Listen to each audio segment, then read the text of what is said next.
नमस्कार दोस्तों, कैसे हैं आप सब लोग। उम्मीद करती हूँ आप सभी लोग अच्छे होंगे, मैं भी अच्छी हूँ। चलिए आज हम लोग बात करेंगे सिंधु घाटी सभ्यता के बारे में। किसके बारे में बात करेंगे? सिंधु घाटी सभ्यता के बारे में आज हम लोग बात करेंगे। सिंधु घाटी सभ्यता को या सिंधु सभ्यता को और किन किन नामों से जाना जाता है?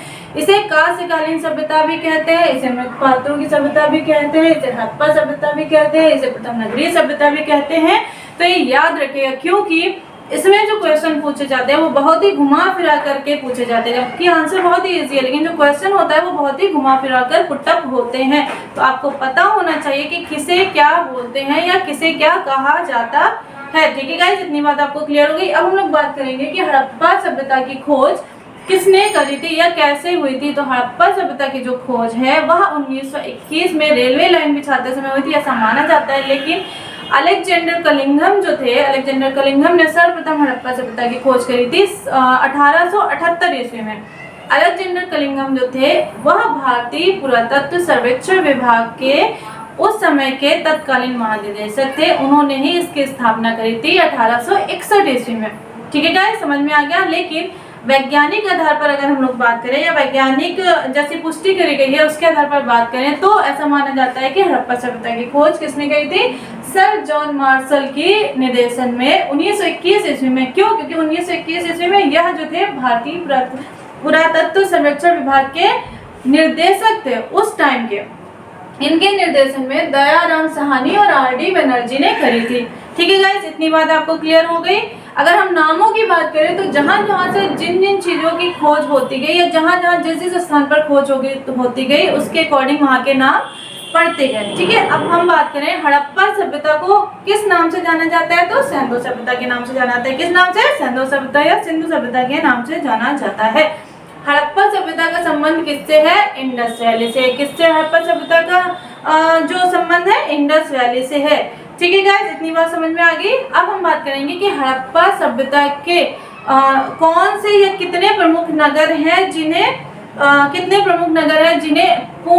पूर्ण परिपक्व नहीं बोल सकते, प्रमुख नगर ही बोला जाता है। जो दो हैं, कौन कौन से? हड़प्पा और मोहनजोदाड़ो। लेकिन अगर हम पूर्ण परिपक्व स्थलों की बात करें जिन्हें नगरों की संज्ञा दी गई है तो वह कितने हैं? 6। कितने हैं? 6। याद रखिएगा, हड़प्पा, मोहनजोदाड़ो, कलिंगम, बनवाली, चंदूदड़ो और लोथल। यह 6 ऐसे स्थान हैं जिन्हें क्या कहा गया है? पूर्ण परिपक्व नगरों की संज्ञा दी गई है। अब हम बात करेंगे कि हड़प्पा सभ्यता के अवशेष कहाँ से प्राप्त होते हैं। ठीक है, हड़प्पा सभ्यता के अवशेष हमें कहाँ से प्राप्त होते हैं? या हमें पाकिस्तान से प्राप्त होते हैं।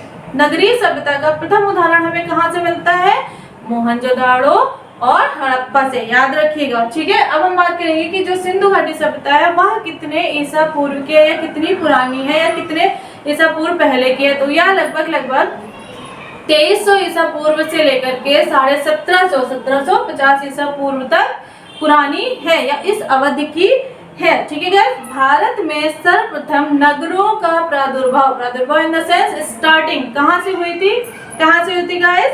सिंधु सभ्यता में हुई थी। सिंधु सभ्यता में सर्वप्रथम नगरों की प्रादुर्भाव हुआ था या नगरों की जो है स्टार्टिंग हुई थी। सिंधु सभ्यता के समस्त नगर, जो भी नगर थे, वह किस पद्धति पर आधारित थे? समस्त नगर आधारित थे ग्रीड पद्धति पे। किस पद्धति पे आधारित थे? ग्रीड पद्धति पे आधारित है। एक बहुत ही फेमस जो है मेल टेरेसो है या नटराज मूर्ति है जो कि हमें कहाँ से प्राप्त हुई है? हड़प्पा से प्राप्त हुई। कहाँ से प्राप्त हुई है? हड़प्पा से प्राप्त हुई। अगर हम इसकी ऊंचाई की बात करें तो कितनी है? 3.6/8 या 3.7/8 ये इसकी लंबाई है, मतलब ऊंचाई है। मैं इसकी बात करूँ इस ऊंचाई की। ठीक है, ऊंचाई है कितने, मतलब 3.6/8 या 3.6/7 ये इंचेस में बात करेंगे। अगर हम सेंटीमीटर की बात करें तो इसकी कितनी सेंटीमीटर इसकी ऊंचाई है? 9.2। कितनी है? 9.2 ये सेंटीमीटर में है इसकी ऊंचाई। ठीक है गाइस, याद रखिएगा।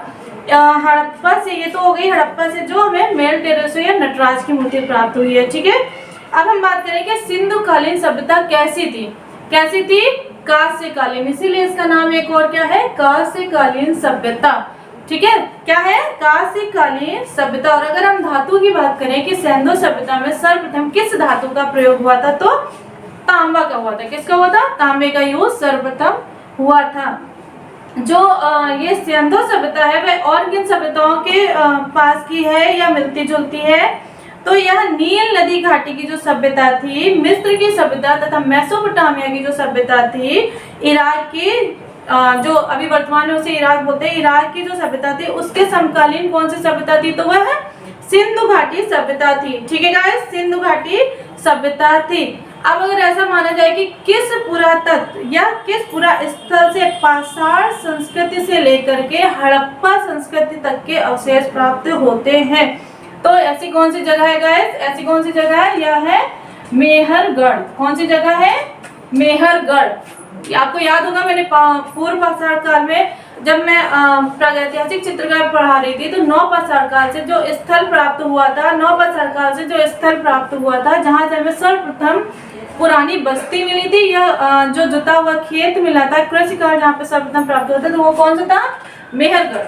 मेहरगढ़ ऐसा है जहाँ से हमें पूरा पाषाण काल के भी अवशेष प्राप्त होते हैं और सिंधु सभ्यता के भी प्राप्त होते हैं। वस्त्रों के लिए कपास की खेती का आरंभ सबसे पहले कहाँ पर हुआ था? कहाँ पर हुआ था गाइस? कब हुआ था? सिंधु घाटी सभ्यता या सिंधु सभ्यता में हुआ था। इतनी बात क्लियर होगी गाइस? आई होप आपको बात समझ में आ रही होगी, आपको समझ आ रहा होगा। अगर कोई कंफ्यूजन हो तो आप मुझे कमेंट करके उसे पूछ सकते हैं। ठीक है गाइस? भारतीय कला की सबसे प्राचीन केंद्र कौन सा है? भारतीय कला का सबसे प्राचीन केंद्र कौन सा है? तो सिंधु घाटी सभ्यता जो है वह भारतीय कला का सबसे प्राचीन केंद्र है। इसके बाद सिंधु घाटी सभ्यता में एक चीज और बहुत फेमस है, वह है वहाँ की मोहरे। क्या फेमस है? मोहरे। तो सिंधु घाटी जो मोहरे हैं वह आकार में कैसी हैं? वह कैसी हैं? चौकोर हैं और गड्ढेदार है। मतलब यहाँ पर गड्ढा बना हुआ है, गड्ढेदार है। ठीक है, जैसे गड्ढेदार चीजें होती हैं, खोखली होती है, उस तरीके से गड्ढेदार है। और अगर हम इसकी मोहरों के आकार की बात करें तो कितनी है? 2.8 बाई 2.8 बाई 2.8 सेंटीमीटर।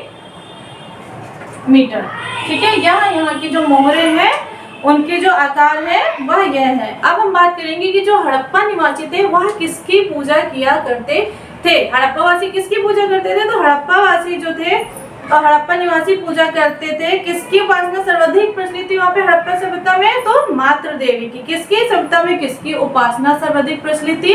मातृ देवी की। और हड़प्पा निवासी किसकी पूजा करते थे? तो पशुपति की। किसकी पूजा करते थे? पशुपति शिव की पूजा करते थे। किसकी करते थे? पशुपति शिव की। और अगर हम बात करें कि सिंधु घाटी जो सिंधुवासी थे वह किस वृक्ष की पूजा किया करते थे या किस वृक्ष को पूजा करते थे? तो वह पीपल को पूजते थे। पीपल, पीपल के बाद बरगद। सर्वप्रथम अगर प्रायोरिटी की बात करें तो पीपल, उसके बाद बरगद। ठीक है गाइस, हड़प्पा कालीन स्थलों से जो अभी तक धातु प्राप्त नहीं हुई है वह कौन सी है? लोहा। कौन सी है? लोहा। लोहा कहाँ से प्राप्त हुआ है? उसकी धातु कब प्राप्त हुई है? उससे रिलेटेड जो भी उपकरण है वो कैसे प्राप्त हुए? मैं आगे आपको जब कंटिन्यू पढ़ाऊंगी तो मैं आपको बताऊंगी कि जो लोहा है वह कहाँ से प्राप्त हुआ है। सर्वप्रथम सिंधु सभ्यता प्रसिद्ध है। अब सिंधु सभ्यता किस लिए प्रसिद्ध है? तो वास्तुकला के लिए प्रसिद्ध है, मूर्ति कला के लिए प्रसिद्ध है, चित्रकला के लिए प्रसिद्ध है। 3 चीजों के लिए प्रसिद्ध है। ठीक है गाइस, 3 चीजों के लिए प्रसिद्ध है। कौन कौन सी? चित्रकला, मूर्तिकला, वास्तुकला। लेकिन अगर इसी में क्वेश्चन यह आ जाए कि जो सिंधु सभ्यता वो प्रमुख रूप से मुख्यतः किस लिए प्रसिद्ध है, तो किस लिए प्रसिद्ध है? वास्तुकला के लिए। वास्तुकला के लिए याद रखिएगा क्योंकि नगरीय सभ्यता इसका नाम है। क्या नाम है? प्रथम नगरीय सभ्यता, इसीलिए यह वास्तुकला के लिए बहुत फेमस है। इसके बाद हम बात करेंगे कि कहाँ कहाँ से क्या क्या मिला। ठीक है, कहाँ कहाँ से हमें क्या क्या मिला। एक कांसे की बैलगाड़ी मिली हुई है जो इस समय राष्ट्रीय संग्रहालय नई दिल्ली में सुरक्षित है। वह हमें कहाँ से मिली है? दायमाबाद से। कहाँ से मिली है? दायमाबाद से मिली है। इसके बाद सिंधु सभ्यता में परस्पर आलिंगन करते हुए या खेलते हुए बंदरों का खिलौना, कुतरती हुई मुद्रा में गिलहरी, एक जो है दुबका हुआ मेढक किस सामग्री से बना है? चीनी मिट्टी से बना है। किस सामग्री से ये सभी चीजें बनी हुई है? चीनी मिट्टी से बनी हुई है। अब चीनी मिट्टी की अगर बात करिए, मिट्टी की बात हो रही है, तो किस पद्धति से मिट्टी के जो खिलौने हैं या बर्तन हैं या मूर्तियां हैं, किस पद्धति से इसका पकी मिट्टी की जो मूर्तियां हैं किस पद्धति से इसका प्रयोग किया गया है या किस पद्धति से बनाई गई है, तो चिकोटी पद्धति से। किस पद्धति से गाइस?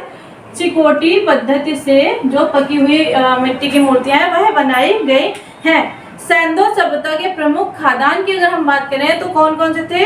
सबसे पहले क्या था? गेहूं। गेहूं के बाद क्या था? जौ। मैंने आपको बताया था सबसे पहले जो खेती हुई थी किस चीज की हुई थी? गेहूं की हुई थी। और गेहूं के बाद जो दूसरी खेती यानी जो दूसरी चीज उगाई गई थी वह कौन सी थी? जौ। 9 आषाढ़ काल में मैंने आपको पढ़ाया था, याद रखिएगा, ठीक है गाइस, भूलिएगा नहीं। सैंधव सभ्यता कालीन स्थल कौन सा? आलमगीरपुर कहाँ स्थित है? तो यह स्थित है उत्तर प्रदेश के मेरठ जो है, मेरठ जिले के हिंडन नदी तट पर, याद रखिएगा गाइस। वर्तमान में भारत की बात करें हम, भारत में खोजे गए हड़प्पा कालीन सबसे विशालतम यानी सबसे बड़ा स्थल कौन सा है? राखीगढ़ हरियाणा, सबसे विशालतम, ठीक है, राखीगढ़ हरियाणा। और इसके बाद अगर हम दूसरे विशाल, मतलब प्रथम तो हो गया हरियाणा में स्थित राखीगढ़, इसके बाद दूसरे स्थान पे कौन सा आता है? तो वह आता है धौलावीर, जो कि गुजरात के कच्छ नगर के पास है, कच्छ में स्थित है। गुजरात के कच्छ में धौलावीर नाम का स्थल है, वह दूसरे नंबर पे सबसे बड़ा स्थल माना जाता है। इसके बाद घोड़े की अस्थियां कहाँ से प्राप्त हुई है? सुरकोटदा से। कहाँ से प्राप्त हुई है? सुरकोटदा से। एक अग्निकुंड प्राप्त हुआ है हमें, वह कहाँ से प्राप्त हुआ है? लोथल से। कहाँ से? लोथल एवं कलिबंगा से। और लोथल और कलिबंगा से एक चीज और प्राप्त हुई है, वह क्या है? युग्म समाधियां। क्या प्राप्त हुई है? युग्म समाधियां, वह भी हमें लोथल और कलिबंगा से प्राप्त हुई है। हड़प्पा से प्राप्त एक श्रृंगी वृषभ, यह क्वेश्चन बहुत आता है, याद रखिएगा। हड़प्पा से प्राप्त एक श्रृंगी वृषभ जो कि सेलखड़ी से बना हुआ है, कहाँ सुरक्षित है? नेशनल म्यूजियम से। अब इसमें दो क्वेश्चन आते हैं, एक श्रृंगी वृषभ किस चीज से बना हुआ है? तो सेलखड़ी से बना हुआ है। और या फिर ये पूछ सकते हैं कि कहाँ सुरक्षित है? तो नेशनल गैलरी में। कहाँ सुरक्षित है? नेशनल गैलरी, नेशनल म्यूजियम जो है न्यू दिल्ली में, वहां पर यह सुरक्षित है। इसके बाद सिंधु काल में जो धातु की मूर्तियां बनाई गई थी वह किस विधि से बनाई गई थी? किस विधि से बनाई गई थी? तो किस विधि से? मधुच्छिष्ट विधि यानी लॉस्ट वैक्स कास्टिंग। कौन कौन सी किस विधि से? Lost wax casting. इस विधि से जो है मूर्तियां जो है वह बनाई गई थी। कौन सी मूर्तियां? धातु की मूर्तियां, मिट्टी की मूर्तियां, जो पकी हुई मिट्टी की मूर्तियां चिकोटी पद्धति से, और धातु की मूर्तियां लॉस्ट वैक्स कास्टिंग पद्धति से। याद रखिएगा, दोनों अलग अलग है, कंफ्यूज नहीं होइएगा। इसके बाद हड़प्पा लिपि की अगर हम बात करें तो हड़प्पा की लिपि कैसी है? चित्रात्मक। कैसी है? चित्रात्मक है, ठीक है। हड़प्पा लिपि कैसी है? चित्रात्मक है। और हड़प्पा लिपि में कुल कितने अक्षरों का प्रयोग हुआ है? तो 400। कितने अक्षरों का प्रयोग हुआ है? 400 अक्षरों का प्रयोग हुआ है। और उसके बाद बात करें सैंधव सभ्यता में अभिलेख युक्त मोहरे। सैंधव सभ्यता में अभिलेख युक्त मोहरे सर्वाधिक कहाँ से मिली? आज हम लोग बात कर रहे थे कि सैंधव सभ्यता में जो मोहरे प्राप्त हुए वह किस प्रकार की है? किस प्रकार की है? सर्वाधिक मोहरे कहाँ मिलती है? पहले तो हड़प्पा से मिलती है। और किस प्रकार की बनी हुई है? तो उभरी हुई है। किस प्रकार की है? उभरी हुई है। टेराकोटा फिगरीन किसे कहते हैं? मृद मूर्तियां जो है, मृद मूर्तिकार जो है उन्हें और क्या कहते हैं हम लोग? टेराकोटा फिगरीन भी बोलते हैं। इसके बाद मोहनजोदड़ो और हड़प्पा से पाई गई सीलें किस माध्यम से बनी है? ये क्वेश्चन बहुत आता है, मैक्सिमम पूछा जाता है ऐसा कि जो सैंधव सभ्यता से हमें मोहरें प्राप्त होती है वह किस चीज की बनी है? सर्वप्रथम मैंने अभी आपको बताया था सेलखड़ी। किससे बनी हुई है? सर्वप्रथम पूछा जाएगा तो ऑप्शन में अगर सेलखड़ी है तो आप सेलखड़ी पर लगाएंगे। किस पर लगाएंगे? सेलखड़ी। लेकिन अगर सेलखड़ी नहीं है ऑप्शन में तो आप क्या लगाएंगे? टेराकोटा।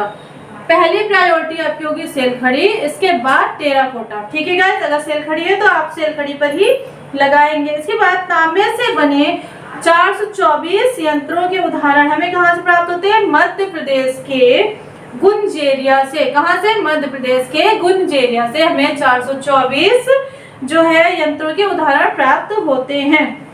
सिंधु सभ्यता के लोग जो है वह किससे परिचित नहीं थे? कौन सा ऐसा औजार है जिससे वह परिचित नहीं थे? तो वह थी तलवार। क्या थी? तलवार का यूज उन लोगों ने कभी भी नहीं किया था, ठीक है गाइस। उसके बाद हड़प्पा सभ्यता जो थी, अच्छा ऐसा माना जाता है कि हड़प्पा सभ्यता से जो चीजें या जो भी कह सकते हैं कि कलाकृतियां प्राप्त हुई है वह हमें कहाँ से प्राप्त हुई है? मोहरों से। जो उनकी मोहरें थी उनसे ही हमें वहाँ की कलाकृतियां ज्यादा प्राप्त हुई। उसके बाद भवनों के निर्माण में पकी हुई ईंटों का प्रयोग हमें कहाँ से मिलता है? सैंधव सभ्यता से मिलता है। ठीक है गाइस, कहाँ से मिलता है? सैंधव सभ्यता से मिलता है। सैंधव सभ्यता से प्राप्त पात्र जो मिले हैं, जो वहां से पात्र मिले, इसीलिए इसको क्या कहते हैं? मृत पात्रों की सभ्यता भी बोलते हैं। जो पात्र प्राप्त हुए हैं वह उसकी जो चित्रकारी है किस रंग से है? काले रंग से। किस रंग से है? काले रंग से। तो यह तो बात हो गई सैंधव सभ्यता की। अब इसके जो प्रमुख नगर जो मैंने आपको बताए थे, प्रमुख नगर और पूर्ण परिपक्व नगर हैं, इनके बारे में हम लोग कल नए वीडियो में बात करेंगे। अगर आपको मेरा वीडियो पसंद आया होगा तो मेरे चैनल को लाइक शेयर सब्सक्राइब करना ना भूलें। नीचे दिए हुए नोटिफिकेशन बटन को प्रेस करना ना भूलें, जिससे मेरा नया आने वाला हर एक वीडियो आप तक उसकी नोटिफिकेशन तुरंत पहुंच जाएगा। अगर आपको मेरा वीडियो पसंद आया हो तो प्लीज प्लीज प्लीज मेरे चैनल को सब्सक्राइब करें। Thank you so much. जल्दी मिलती हूँ नए वीडियो के साथ। धन्यवाद।